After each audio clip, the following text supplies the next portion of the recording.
My name's Stephanie Buchanan. I am a registered nurse, and I've been a registered nurse for 29 years now.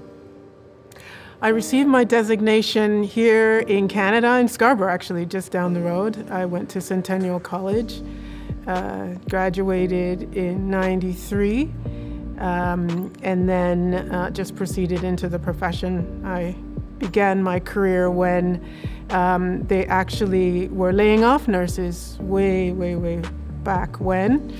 And I decided that I was gonna start my career. I wanted to work in emergency, but there wasn't any jobs. So I went into the community and I became a visiting nurse there, and I worked there for a few years. That's interesting because where I went to school in Scarborough, so there was a lot of people that look like me. There was a lot of women, because it's a female-dominated profession. There was a lot of black women. Not a lot, I don't want to say a lot, but I did. Yeah, I did see people that look like me, and especially working at the front lines, like working, in direct care.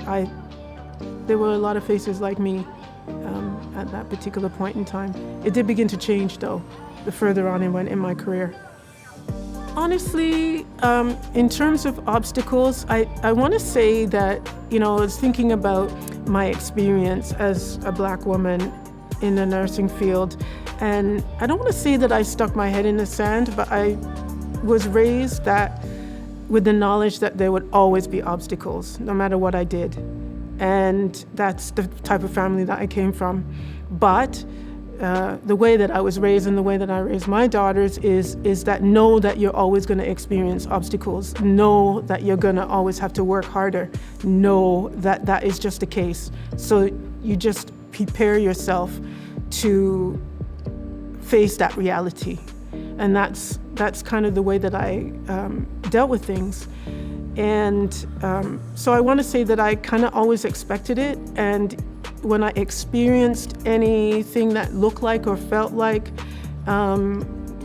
opposition or racism, I approached it as, dealing with it, not necessarily head on, but just working harder, knowing that I would have to work harder, I would say, which may not necessarily always be the best thing, but I always, I made sure that I went to school, took courses, went back and, upgraded myself so that I would give myself the best opportunities out there in the field. That's kind of the way that I did it. I was always kind of proactive in the way that I approached my career, so that if I did experience any opposition or in anticipation of opposition, so that I would have choices, basically.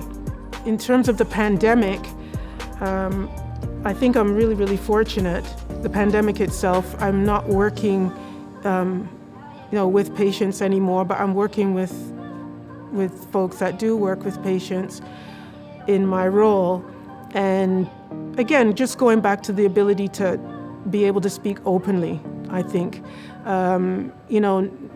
I work for the association, and there's an interest group now for black nurses. That was never even a thing. It was never even heard of. But people are coming together. Black nurses are able to come together in a forum and talk about their experiences in healthcare. And I feel like I'm working in nursing at a privileged time, because we never used to be able to talk about our experiences. And everyone's experience is very different. Some people experience racism right to their face. So, said all that to say, I think that we're now working in a really good time where we're able to address these things. We're able to speak about it openly and not with any shame. And also not with any, I don't think with any repercussions or backlash either. I don't have anything bad to say about anybody, because I feel like a lot of it is about education and awareness, to be honest with you. That's just really my personal take on it.